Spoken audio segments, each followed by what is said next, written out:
જગમગ જગમગ થાય વીરો મારો જગમગ જગમ. હવે પેલાને નાખેલું હોય ને તો ઉભા રહેવાના ઠેકાના ન હોય, આમ ઘડીએ ઘડીએ આમ પડી જતું હોય. હવે સાચું ગાને વીરો મારો ડગમગ ડગમગ.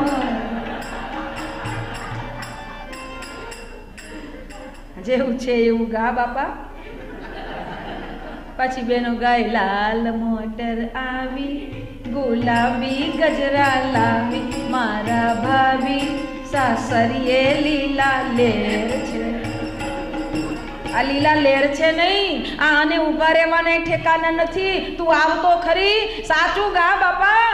હે લાલ મોટર આવી ગુલાબી ગજરા લાવી મારા ભાભી સાસરીએ કાળો કેર છે. આ જેને બેલેન્સ નથી રહેતું એ શું તને સુખ આપવાનું છે? સમજી લેજે કે હવે ત્યાં જઈને શું થશે. ખરેખર બહુ ધ્યાન રાખવા જેવી બાબત છે. આ બધી સત્ય ઘટનાઓ છે અને એટલા બધા પરિવાર તૂટી ગયા છે. બાળકો એના કારણે આજે યુવાન બાળકો પણ એની લતે લાગી ગયા છે અને આખા પરિવાર બરબાદ થઈ રહ્યા છે. પ્લીઝ તમે જે બેઠા છો એમાંથી તો કદાચ એવું નહીં થતું હોય, પણ કદાચ તમારા મિત્ર મંડળમાંથી પણ એવું થતું હોય તો આપ સૌને એક વ્યાસપીઠ દ્વારા એક નમ્ર વિનંતી છે કે આપના દેશની આન માન શાન ક્યારેય એની આબરૂ ન જાય, એને તમે ટકાવી રાખો. એ માટે અહીંયા જે થતું છે એમાં પણ આપણે ફસાયા હોય તો એમાંથી આપણે પણ બચીએ, આપણી જાતને બચાવીએ, બીજાને બચાવીએ, પણ બીજાને તો એ લતે કદી ન ચડાવીએ.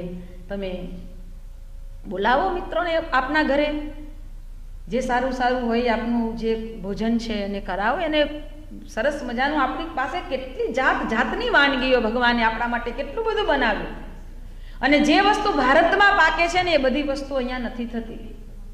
રિસર્ચ સેન્ટર રિસર્ચ કરીને કહે છે કે જેટલી ઔષધિઓ, જેટલી વસ્તુઓ આપણા ભારત પાસે છે એટલી વસ્તુઓ બીજા કોઈ દેશ પાસે નથી. અમેરિકા નહીં, બીજા કોઈ દેશ પાસે નથી. અને એટલી ભગવાને આપણા ઉપર કૃપા કરી છે. ભગવાન ધન્વંતરી ભગવાન જે અમૃત કુંભ લઈને નીકળેલા અને એ અમૃતના બુંદ જ્યાં જ્યાં પડ્યા એમાંથી જે ઔષધિઓ તૈયાર થઈ, એક ઔષધિ આપણા ભારત પાસે છે. તમે જુઓ, એ ઔષધિ બધા દેશ પાસે નથી. આપણને એને કેટલા બધા જાતના શાકભાજી આપ્યા, શાક આપ્યા, ભાજી આપી, કઠોળ આપ્યા, ફળ આપ્યા, અનાજ આપ્યું. તમે જુઓ, મસાલા કેટલી જાતના આપ્યા. એ મસાલાનો આપણે ઉપયોગ કરીએ ને તો પણ આપણું શરીર સારું રહે. આપણી પાસે બધું જ છે, પણ એ બધું જ છોડી અને આપણે ન ખાવાનું ખાવા લાગ્યા, ન પીવાનું પીવા લાગ્યા. આ શરીરને કબ્રસ્તાન બનાવી દીધું. ન નાખવાનું આપણે નાખવા લાગ્યા. તમે વિચાર કરો કે તમે અહીંયા રહો છો, ખૂબ મહેનત કરો છો, પૈસો કમાવ છો, તો પૈસો કમાઈને તમે જિંદગી શું કામ બરબાદ કરવી જોઈએ? આપણી જિંદગી શું કામ બરબાદ થવી જોઈએ? આ પૈસો કમાય આપણે સારી રીતે ફરી શકીએ. આપણે ગાડી લાવીએ, કેટલા લાખની ગાડી લાવીએ તો કે 2 લાખની, 5 લાખની, 10 લાખની. આપણે ગાડી લાવીએ 10 લાખની, તો 10 લાખની ગાડીમાં શું તમે પુરાવો છો? ગેસ પૂરો છો ને? પાછું એમાં ક્વોલિટી હોય ને કે આ ગ્રેડનો ગેસ છે, એવું હોય છે ને કંઈ, કે આ ગ્રેડનો ગેસ, આ ગ્રેડનો ગેસ, કે આ પુરાવીએ તો સારું. કેમ? એન્જિન સારું ચાલે. તો ગાડીમાં પાણી પૂરીએ જ ન ચાલે, કેરોસીન પૂરીએ જ ન ચાલે. પૂરીએ છે કેરોસીન, પૂરીએ છે, પાણી નાખીએ છીએ, નથી નાખતા. એના જેવું જ આપણે પેટ્રોલ, એના જેવું જ ડીઝલ, એને જે અનુકૂળ આવે સારી ગ્રેડની વસ્તુ આપણે એની અંદર પૂરીએ છીએ. કેમ? તો કે ભાઈ મારી 5 લાખની ગાડી, મારી 10 લાખની ગાડી બગડી જાય, એનું એન્જિન ન બગડે, એની આપણે બહુ કાળજી રાખીએ છીએ. એ ગાડીની આવરદા કેટલી, એ ગાડીનું આયુષ્ય કેટલું? તો કે 5 વર્ષ કે 10 વર્ષ. આ 5 કે 10 વર્ષ ચાલનારી ગાડી માટે આપણે આટલી બધી કાળજી રાખીએ છીએ. અરે આ ગાડી તો 80-90 વર્ષ ચાલનારી છે અને એ ગાડીમાં આપણે શું પૂરવું જોઈએ એ કેમ ભૂલી જઈએ છીએ? શું કામ ન નાખવાનું નાખીએ છીએ? આ એન્જિન બગડી જશે. ત્યારે એવો વિચાર આવ્યો કે આ એન્જિન બગડી જશે, શું થશે? તમે જુઓ કે આજે ફંક્શનો ખરાબ થઈ રહ્યા છે. આજે 25, 25, 30 વર્ષના બાળકોના કિડની ખલાસ, લીવર ખલાસ, પેનક્રાઇઝનું કેન્સર. તમે વિચાર કરો કે આટલી યુવા પેઢીની અંદર આટલા બધા ભયંકર રોગ જો પેસી જશે તો પાછળની પેઢી ક્યાંથી લાવશો? શું થશે? 40 વર્ષની ઉંમરમાં તો કે દરરોજ ડાયાલિસિસ. અને છે એવા અમારી સામે પ્રયોગો છે. અમે અહીંયા આવ્યા અને નોક્સવિલમાં જ્યારે પ્રોગ્રામમાં ગયા ત્યાં રસ્તામાં અમારા બેનના ઘરે એક બેનના ત્યાં ગયા. એમના જમાઈને હજી 37 વર્ષની ઉંમર છે. નિત્ય ડાયાલિસિસ કરવું પડે છે, દરરોજ ડાયાલિસિસ. ઘરે બધું આખું દવાખાનું ઘરમાં પૂરેલું છે. તો વિચાર કરો કે આપણા જીવનને આપણે બહુ સાચવીએ. આપણને ભગવાને આપેલું આ શરીર એ ભગવાનનું મંદિર છે. આવો જરા બધા આવી જાય 2 મિનિટ સંકીર્તન.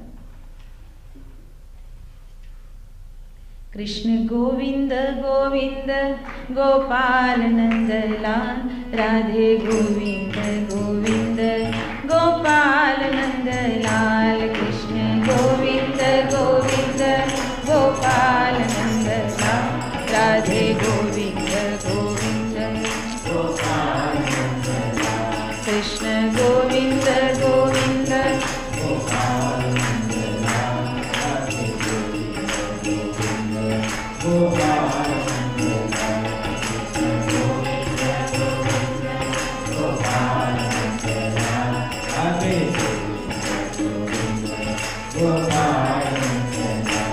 મેરો છોટો સો ગોપાલ, મેરો છોટો સો ગોપાલ, છોટો સો ગોપાલ, મેરો છોટો સો ગોપાલ, છોટો સો ગોપાલ, મેરો છોટો સો ગોપાલ, છોટો સો ગોપાલ, મેરો છોટો સો ગોપાલ. મેરો મદન ગોપાલ, મેરો મદન ગોપાલ, મદન ગોપાલ, મેરો મદન ગોપાલ, મદન ગોપાલ, મેરો મદન ગોપાલ,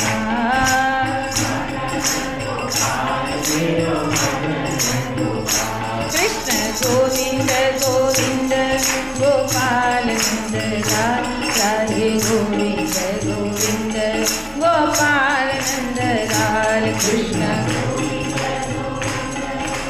અત્યારે કઈ અમદાવાદ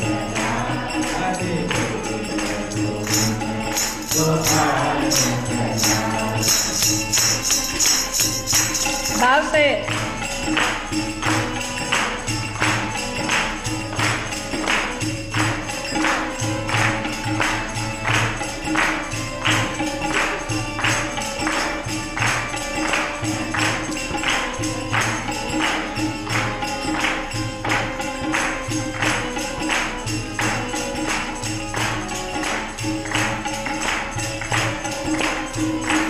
मेरो नंद जी को लाल, मेरो नंद जी को लाल, नंद जी को लाल, मेरो नंद जी को लाल, नंद जी को लाल, मेरो नंद जी को लाल, नंद जी को लाल, मेरो नंद जी को लाल. मेरो यशोदा को लाल, मेरो यशोदा को लाल, यशोदा को लाल, यशोदा को लाल, मेरो यशोदा को लाल. हे कृष्ण गोविंद गोविंद गोपाल नंदलाल, राधे गोविंद गोविंद गोपाल नंदलाल. कृष्ण गोविंद गोविंद गोपाल नंदलाल, राधे गोविंद कृष्ण गोविंद गोविंद गोपाल नंदलाल, राधे गोविंद गोविंद गोपाल नंदलाल. कृष्ण गोविंद गोविंद गोपाल नंदलाल, राधे गोविंद गोपाल नंदलाल, राधे गोविंद गोविंद गोपाल नंदलाल, राधे गोविंद राधे गोविंद गोविंद गोपाल नंदलाल, राधे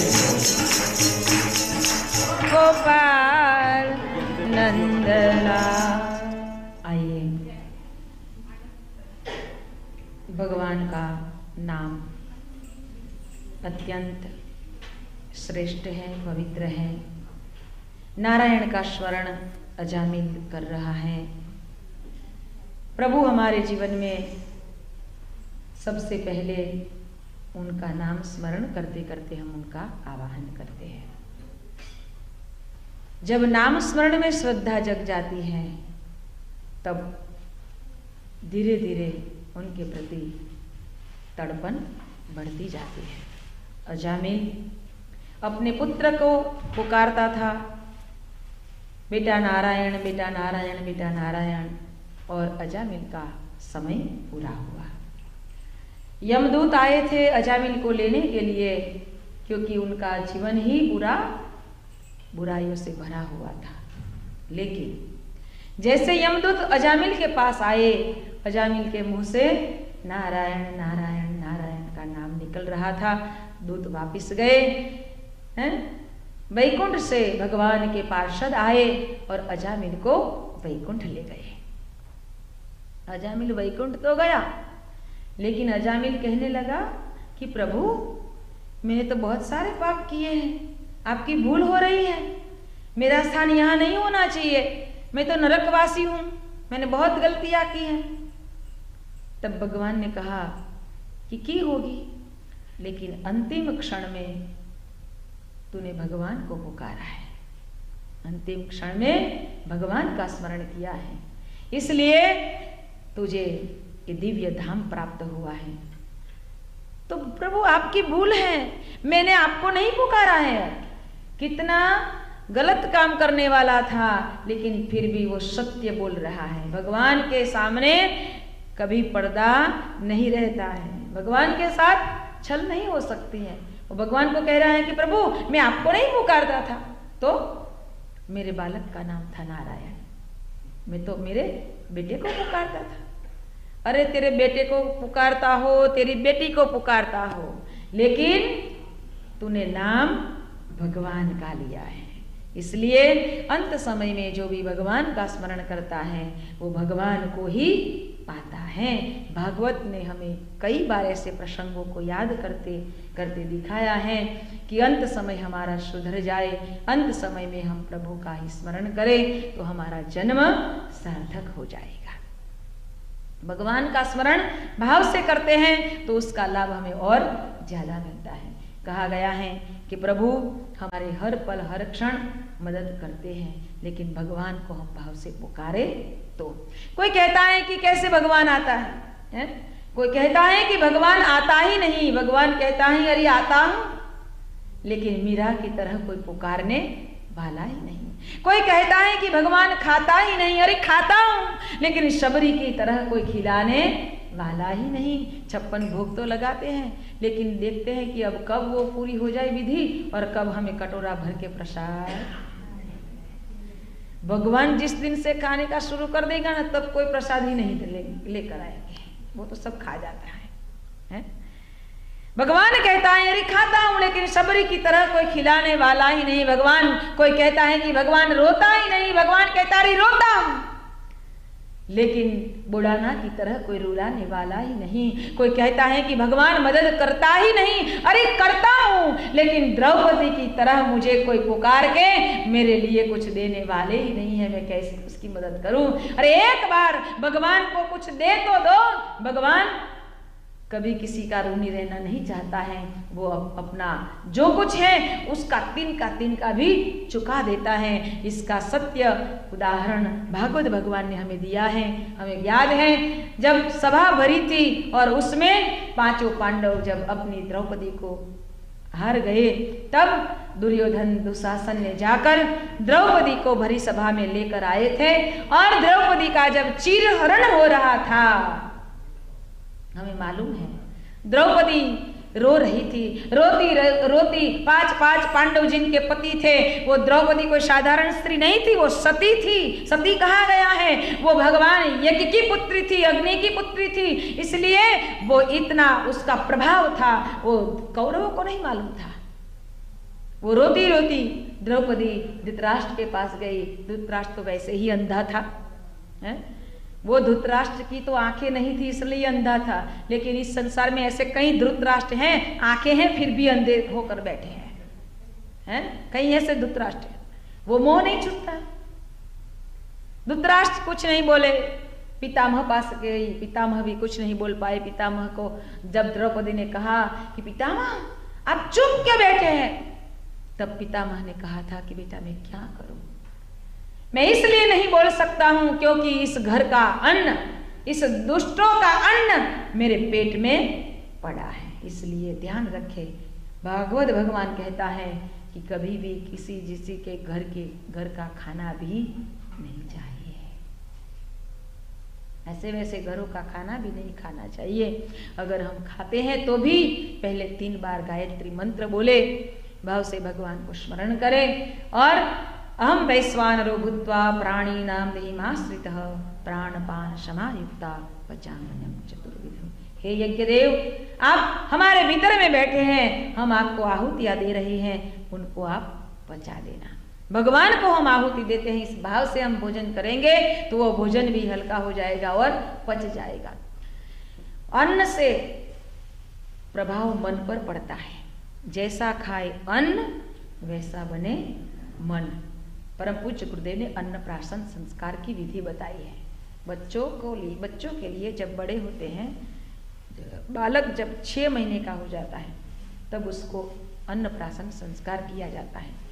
माँ का बनाया हुआ भोजन ही अपने बच्चों को खिलाना चाहिए, है?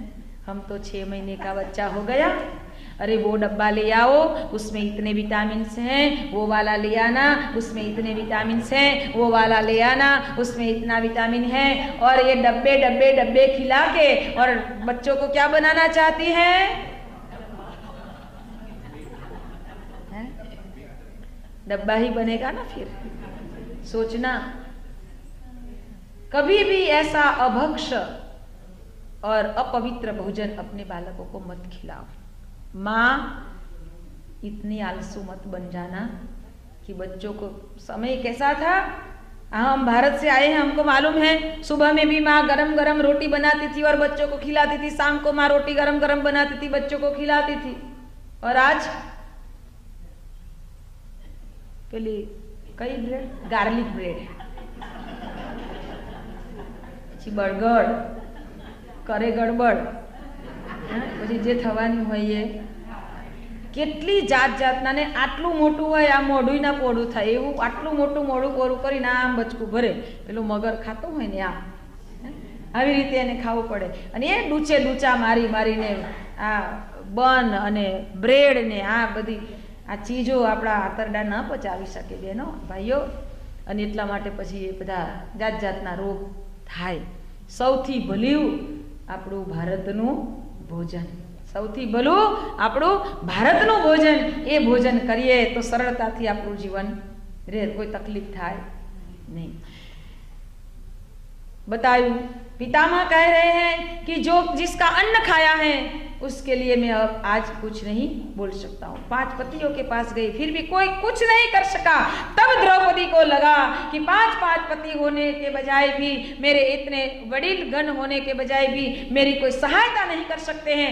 एक ही सहाय करने वाला है, उसने दुनिया को बता दिया, संसार को बता दिया, उसने सारे दुनिया वालों को बता दिया कि इस संसार में अगर हमारी कोई मदद कर सकता है तो एक परमात्मा है। तब द्रौपदी का जब चीरहरण करने के लिए दुशासन साड़ी खींचने लगा, तब द्रौपदी ने शांत होकर दोनों हाथ जोड़ते हुए एक ही स्मरण किया है, हे केशव हे माधव, हे केशव हे माधव, हे केशव हे माधव।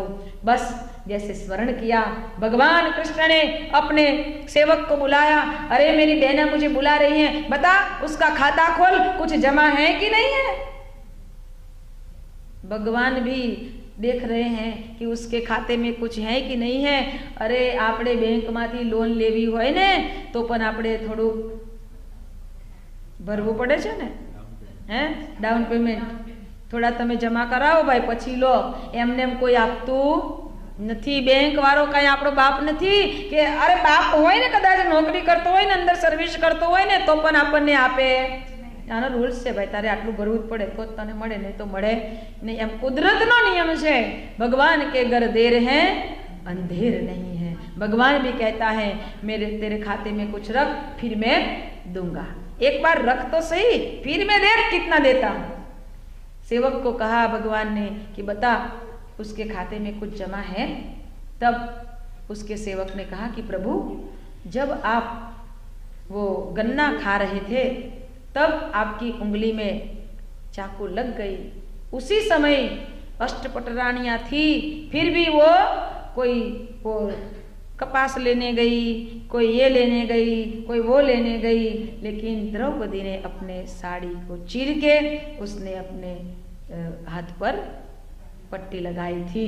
भगवान ने कहा बस अब मुझे कुछ सुनना नहीं है। देखो भगवान ने इतनी साड़ी की फैक्ट्री खोल दी कि वो दुशासन साड़ी खींचता रहा, साड़ी में नारी के नारी में साड़ी, साड़ी में नारी के नारी में साड़ी, साड़ी में नारी के नारी में साड़ी, कुछ समझ में नहीं आया। इतना बड़ा ढग हो गया साड़ियों का और दुशासन थक कर लुत्फुत हो गया। फिर भी द्रौपदी की लाज नहीं गई, बच्ची भगवान के सहारे जो चलता है और भगवान को जो देता है, भगवान उसकी कभी भी आबरू नहीं जाने देता, उसकी लाज बचाता है। उसके ऊपर भरोसा होना चाहिए, भगवान पर भरोसा होना चाहिए। जब हमने भगवान पर भरोसा रखा, विश्वास रखा, विश्वास क्या है? विशेष प्रकार के श्वास को कहा गया है विश्वास। हम श्वास तो वैसे लेते रहते हैं धमन की तरह, आता जाता रहता है, लेकिन एक विश्वास एक खास श्वास है, खास प्रकार का श्वास है जो सिर्फ प्रभु के नाम पर लिया जाता है, प्रभु के लिए लिया जाता है। इसलिए कहा गया कि भगवान का जो भी स्मरण करता है भाव से, श्रद्धा से, समर्पण से, भगवान उसके लिए जरूर दौड़कर आता है। कई सारे भगवान का प्रागट्य की कथाएं भागवत में बताई गई हैं। भगवान ने ऋषि अवतार लिया प्रहलाद को बचाने के लिए, भगवान ने समुद्र मंथन जब किया तब लक्ष्मी नारायण के रूप में प्रकट हुए। लक्ष्मी जी को जब उसने वरमाला पहनाई तो वो लक्ष्मी नारायण के रूप में कहा गया, धन्वंतरि के रूप में प्रभु प्रकट हुए। समुद्र मंथन करवाने के लिए भगवान ने कच्छप रूप धारण किया। जब वेदों को हयग्रीव ले गए थे तो वेदों को हरने के लिए, सारे संसार की रक्षा करने के लिए, बैलेंस फिर बनाने के लिए, जब जल बंबा का चारों ओर समुद्र ही जल ही फैल गया, तब मत्स्य अवतार धारण करके फिर से उन्होंने नई सृष्टि की रचना की। समय समय पर भगवान परिवर्तन चाहता है और पूरा खत्म कभी नहीं होने देगा। कई सारे भविष्य वक्ताओं ने कहा था कि तृतीय विश्व युद्ध होगा, लेकिन हमारे परम पूज्य गुरुदेव ने कहा था कि तृतीय विश्व युद्ध में नहीं होने दूंगा, लेकिन खंड प्रलय जरूर होंगे। परम पूज्य गुरुदेव की भविष्यवाणी थी कि तृतीय विश्व युद्ध नहीं होने दूंगा, विश्व युद्ध अब नहीं होगा, लेकिन खंड प्रलय जरूर होंगे, और खंड प्रलय हो रहे हैं, हम देख रहे हैं। गुरुदेव ने तो वे भी कहा था कि हम जो मैप जो अभी हमारे पढ़ाई में आता है वो मैप, वो नक्शा भी बदल जाएगा। सृष्टि की जो रचना का नक्शा है वो भी बदल जाएगा। परिवर्तन इतनी तीव्र गति से चल रहा है, आने वाला समय कैसा है मालूम नहीं, लेकिन एक बात सुनिश्चित है कि आएगा नया युग जरूर आएगा, और नया युग आएगा, मानव में देवत्व बढ़ेगा, मानव में सद्भावना जागेगी, और मानव चिंतन, चरित्र और व्यवहार से उच्च कक्षा तक जाने की सोचने लगेगा। मानव अपने स्वार्थ की नहीं परमार्थ की सोचेगा और सभी तरह आनंद ही फैले ऐसा भाव रखेगा।